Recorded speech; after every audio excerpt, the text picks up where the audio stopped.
Welcome back to the channel where we uncover the shocking discoveries hidden behind closed doors. Today's story is one of the most explosive yet, and you're going to want to stay tuned until the very end. But before we dive in, let me ask you this. If you've been following the twists, turns, and hidden betrayals of the royal family with us, then you already know we don't hold back. We go deeper than the headlines, uncovering what the palace doesn't want you to know. So if you want to keep getting the real story, make sure to hit that subscribe button right now. Click the bell so you never miss a single update, because this saga is only getting darker.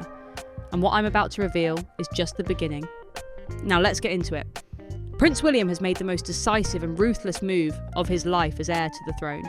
He has officially severed all ties between Queen Camilla's family and the monarchy. We're not talking about small symbolic gestures.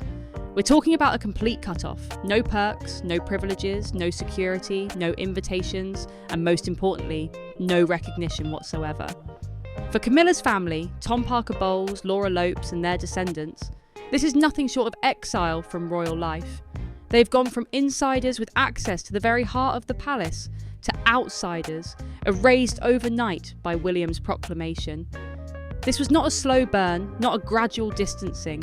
It was swift, decisive, and shocking in its ruthlessness. The moment the announcement was made, staff and courtiers inside Buckingham Palace were left stunned. Many had never seen such a rapid and cold dismantling of royal ties.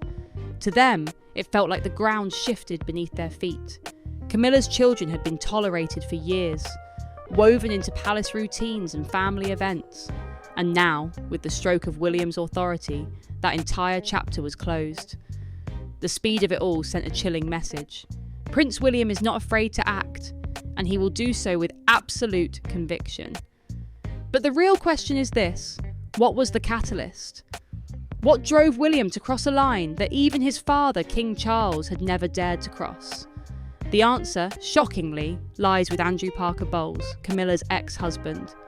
After decades of silence, Andrew broke it all open. His testimony was not just damning, it was explosive. He spoke of Camilla's ambition, her manipulation, and the schemes she orchestrated over decades to secure her place at Charles's side.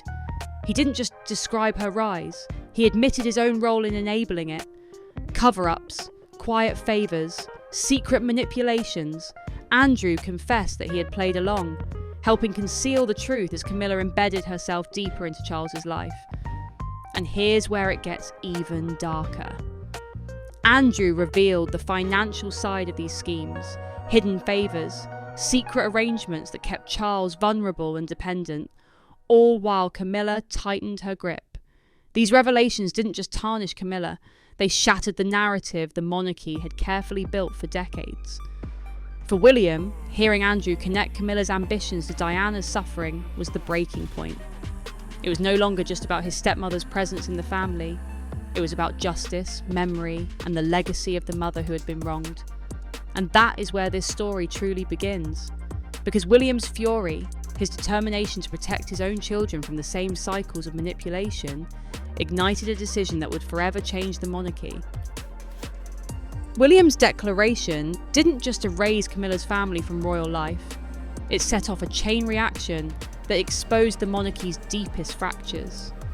Courtiers who had grown used to the quiet coexistence of Charles's wife and her children suddenly found themselves navigating uncharted waters. Overnight, the unspoken rules of royal hospitality were rewritten. Tom Parker Bowles, once seen at major events and occasionally welcomed at private dinners, found himself cut out entirely.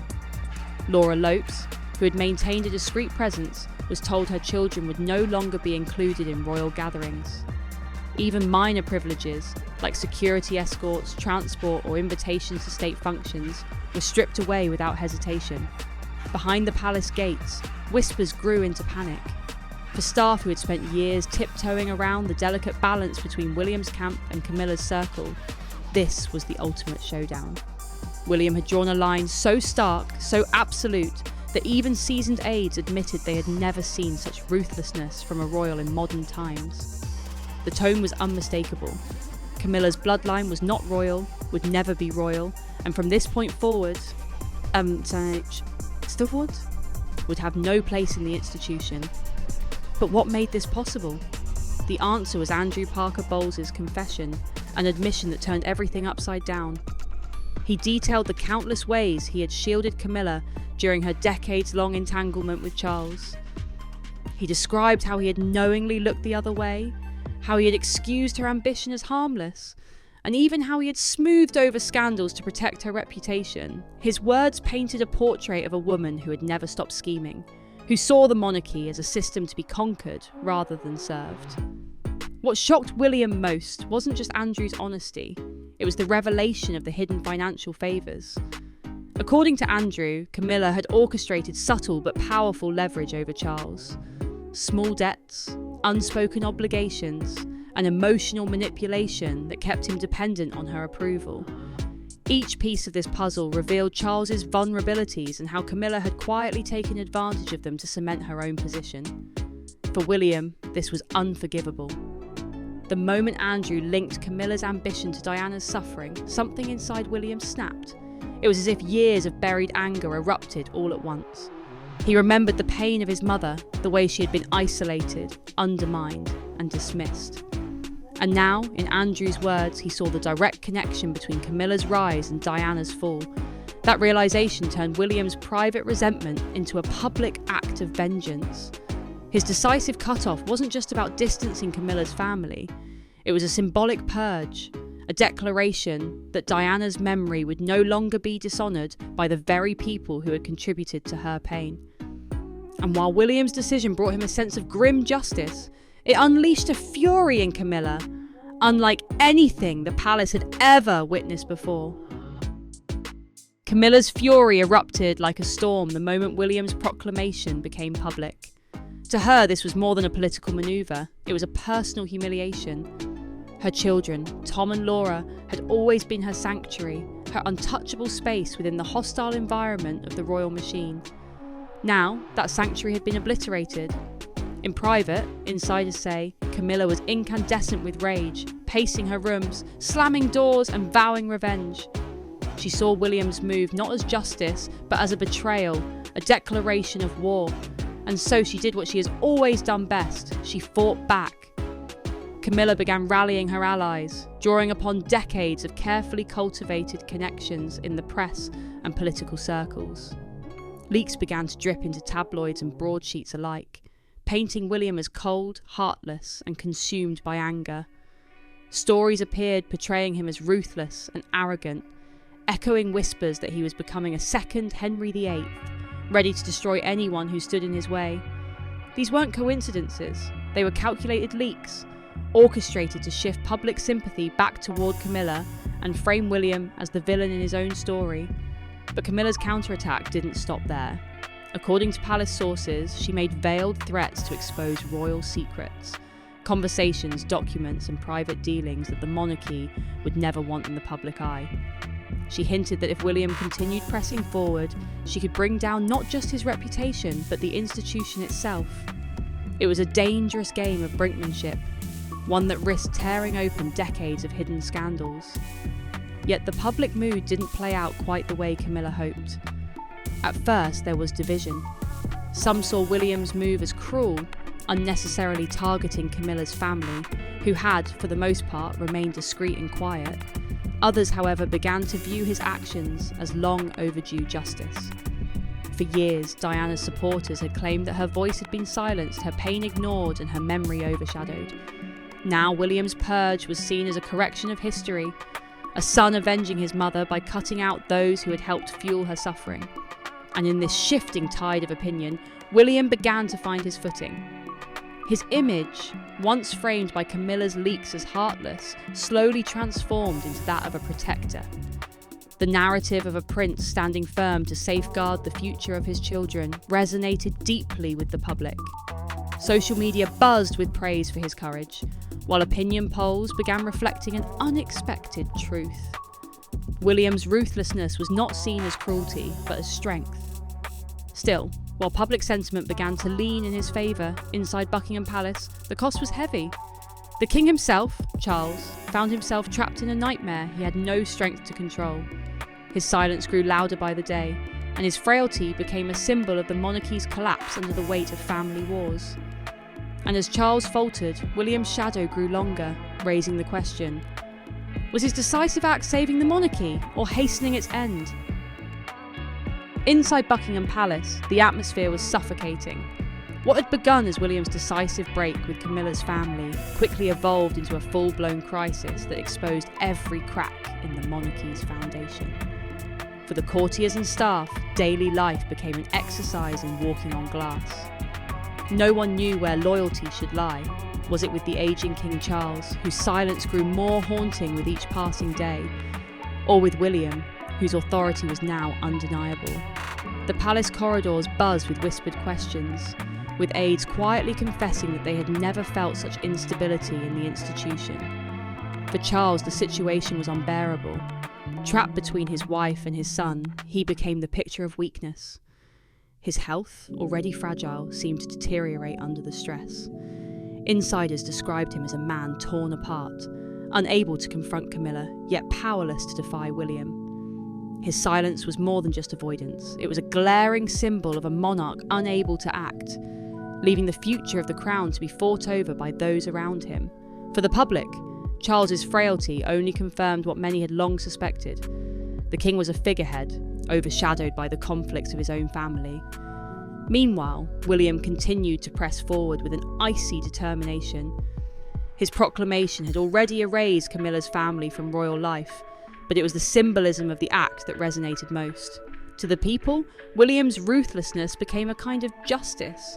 Justice not just for Diana, but for the monarchy itself, which many saw as poisoned by decades of deceit and manipulation. Online debates grew heated, but more and more voices rallied behind William, praising him as the only royal willing to act decisively, even at the cost of his father's peace. But Camilla refused to fade quietly. Even as the walls closed in around her, she clung to her position as queen, desperate to project control. Behind the scenes, her anger only intensified. She continued to unleash leaks, reminding William that she still had the power to damage him and his cause. Yet her efforts began to falter. The more she attacked, the more the public began to view her as desperate, clinging to influence while William positioned himself as the guardian of the monarchy's future. This tug of war left the crown itself fractured. Allies within the palace began choosing sides. Some stood firmly with William, convinced that his resolve was the only path forward. Others whispered loyalty to Camilla, either out of fear of her retaliation or belief that she still had leverage to wield. And hovering over it all was the question no one dared to answer aloud. Could the monarchy survive this war of attrition, or was this the beginning of its final unravelling? As the dust began to settle, one truth became undeniable. William had emerged victorious in his purge, but the price of that victory was a monarchy more vulnerable than ever before. In the aftermath of William's decisive move, the royal landscape looked utterly transformed. Camilla's family, once cautiously tolerated on the fringes of royal life, was gone. Stripped of every privilege, cut off from security, and erased from the monarchy's orbit. Tom Parker Bowles and Laura Lopes, who had once walked the palace halls as semi-accepted figures, now found themselves thrust back into ordinary life, their ties to royalty permanently severed. For Camilla, this wasn't just a loss of access. It was a public humiliation, a reminder that her bloodline would never sit securely within the House of Windsor. William, however, stood taller than ever before. His actions had not only avenged his mother's suffering, but also reshaped his image in the eyes of the public. Where some had once questioned his resolve, he now appeared as a man willing to make the hard choices to safeguard the future of the crown for his children. The story shifted from whispers of cruelty to a broader narrative of protection. The heir to the throne ensuring that history would not repeat itself. In the eyes of many, he had done what his father never could. He had drawn the line. But this victory came at a cost. The monarchy itself was left fractured, its unity shattered by the open war between William and Camilla. Charles's silence had weakened the institution, painting the king as a man unable to control his family, let alone his kingdom.